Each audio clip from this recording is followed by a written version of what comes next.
Katie Clewell. I'm 11, and my question is, how has this drought affected the aquatic life in Kansas and Missouri? Well, now that is an interesting question because we haven't had a drought like this in a long time. In fact, a lot of folks weren't even born the last time we had a drought that was as bad as what this past summer has been for Kansas City, and it has definitely impacted some of our aquatic life. 2012, the driest summer in 58 years. Oh, yeah. Well, unless you come from the desert, this has been one really dry year. And of course, when Dave came rolling into town, he goes, "Man, it's wet around here."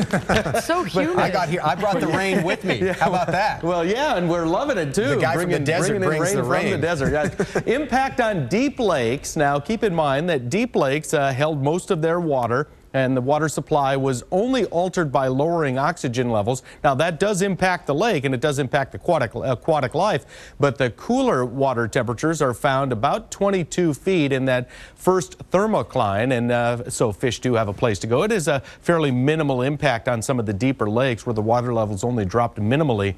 But on shallow ponds, some of those ponds completely dried out, and the fish kill in those ponds obviously then was absolutely complete. And some aquatic life that relies on that water but are a little more mobile were forced to move. And we had some of the turtles that perhaps moved to different ponds, and perhaps some of the other animals as well. Now, that was a major impact on the shallow ponds.